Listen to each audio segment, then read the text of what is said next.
Assalamualaikum warahmatullahi wabarakatuh. Perkenalkan, nama saya Rizky dari kelas T21B Universitas Bunda Perjuangan Karawang. Di sini saya akan melakukan penelitian peristiwa Rawagede dalam tugas Jati Diri Bangsa, dan ini teman anggota kelompok saya. Perkenalkan, nama saya Muhammad Al-Quni Hidayat. Dan saya Maulana Hasan. Dan saya Windy Nurbaila. Dan saya Diatri Rahayu. Dan saya Alfian Rizky Maulana.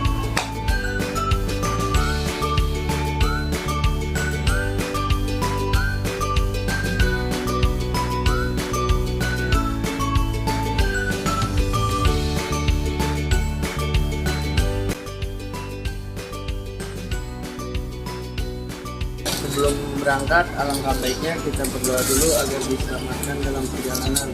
Bismillahirrahmanirrahim. Berdoa dimulai. Doa selesai.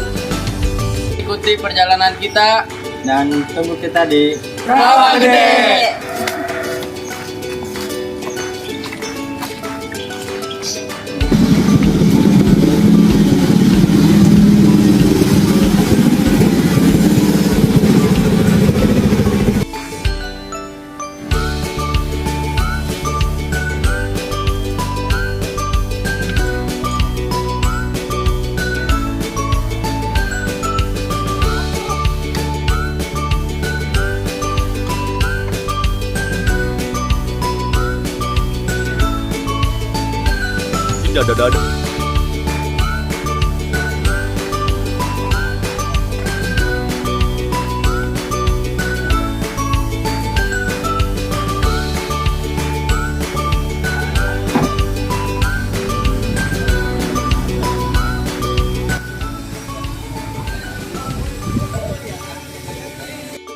Oke, sekarang kita telah sampai di Rawagede. Simak video kelompok kita sampai selesai. See you.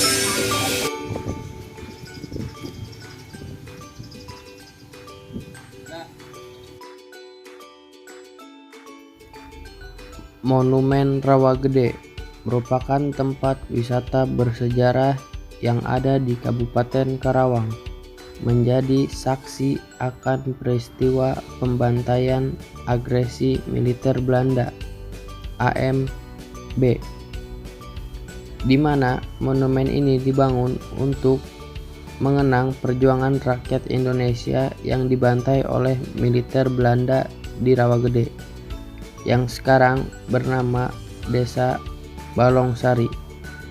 Berwisata di Monumen Rawagede dapat menjadi pilihan lain ketika hendak menghabiskan waktu luang. Di samping banyak tempat wisata Karawang yang dapat dikunjungi. Monumen Rawagede dibangun pada tahun 1995 dan mulai diresmikan pada tahun 1996, di mana menjadi latar belakang dibangunnya monumen ini terjadi pada tahun 9 Desember 1947 yang dikenal dengan agresi militer Belanda I. Sejarah Rawagede yang tak dapat dilupakan apalagi oleh mereka yang selamat dan masih hidup hingga saat ini.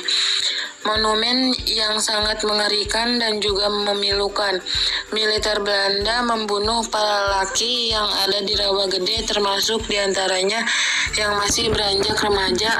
Mereka dibantai tanpa ampun hingga pada waktu itu di Rawagede terjadi peristiwa berdarah. Itulah yang terjadi penyebab akan bantaian yang terjadi di Rawagede, Karawang, dan menjadi sebuah peristiwa berdarah kala itu. Tak jauh dari makam tersebut dibangun monumen Rawagede yang berbentuk 5 segi 4. Yang di tengahnya terdapat 17 anak tangga sebagai pintu akses masuk monumen. Patung emas. Patung emas yang ada di dalam monumen Rawagede menjadi daya tarik sendiri bagi wisatawan yang berkunjung. Patung emas ini menceritakan kesedihan seorang ibu yang ditinggal anak laki-lakinya dan suaminya yang dibantai tentara Belanda.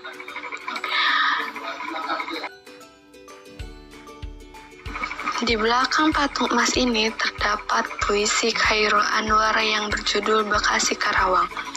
Bagi kamu yang berkunjung dan melihat secara langsung simbol patung ini, kamu akan ikut terhanyut dan membayangkan kejadian tragis Rawa Gede pada waktu itu.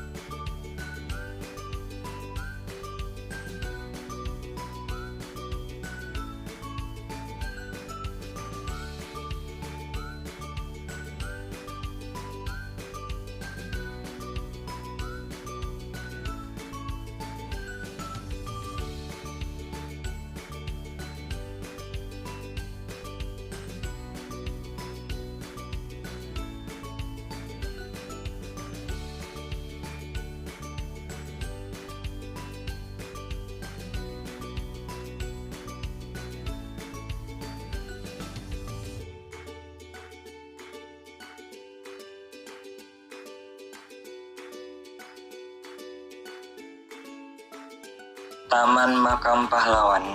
Di belakang Monumen Rawa Gede terdapat makam pahlawan yang diberi nama Sampurna Raga dengan total jumlah korban yang dimakamkan di komplek makam Sampurna Raga ini berjumlah 181 orang. Di dekat Taman Makam Pahlawan terdapat tempat upacara yang menghubungkan makam dengan Monumen Rawa Gede.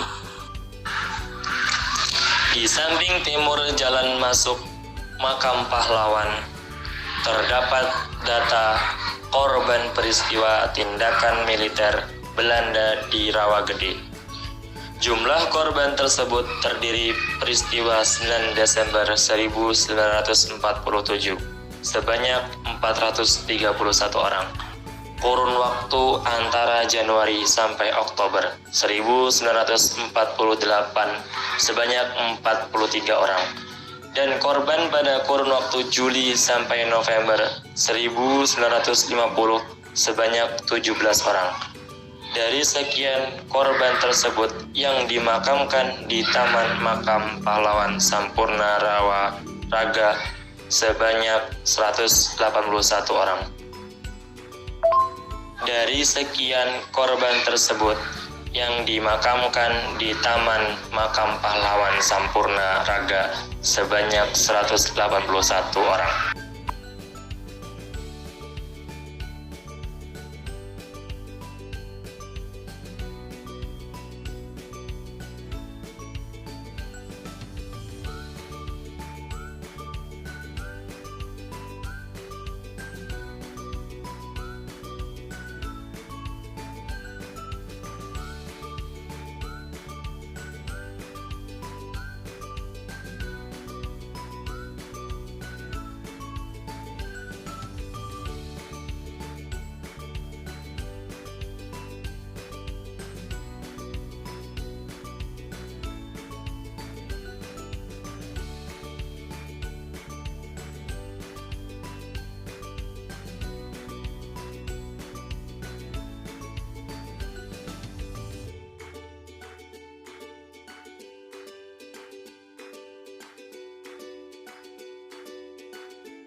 Latar belakang yang mendalangi peristiwa tersebut dikarenakan tentara Belanda yang sedang memburu Kapten Lukas Kustario.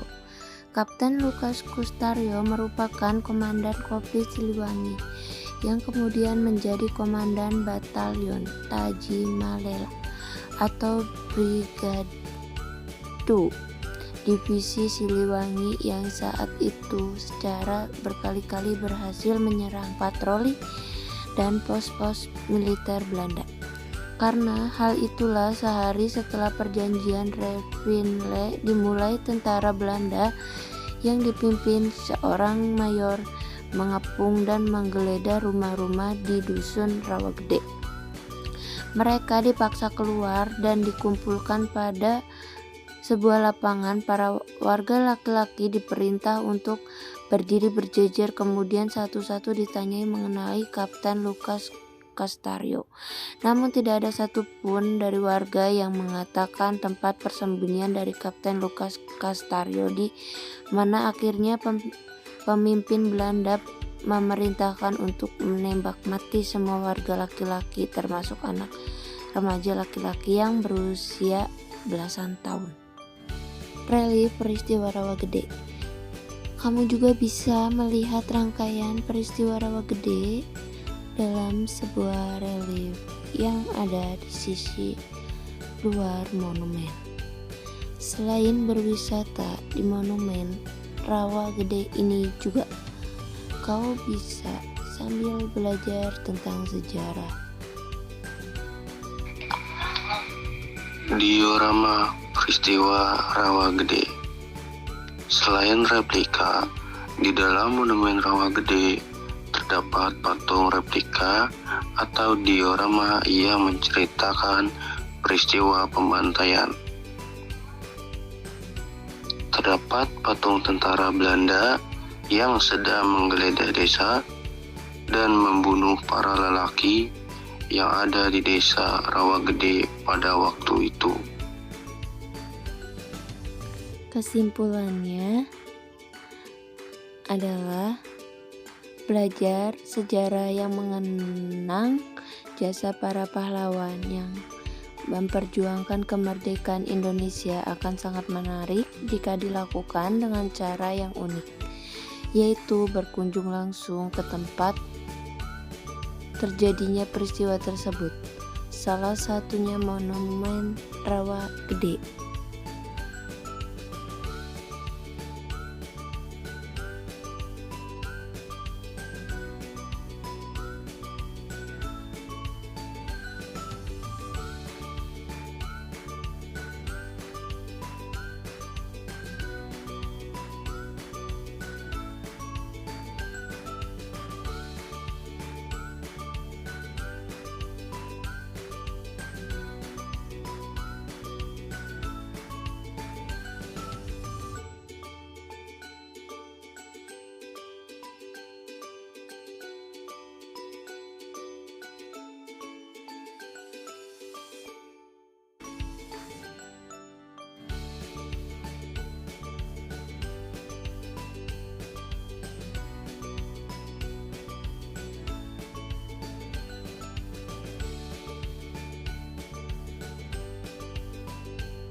Dapat dinamai nama ini siapa? Oh, yang namanya bukan ada C-nya dalam bebas sebab nama itu jadi aneh nama asli. Ya. Tapi sebelum dimakamkan dia makan. Makanya sama apa? Jadi sudah dibayangkan sempurna. Tiga. Sekian dari kelompok kami yang dapat kami simpulkan dari peristiwa Rawa Gede ini. Terima kasih telah mengikuti perjalanan kami. Wassalamualaikum warahmatullahi wabarakatuh.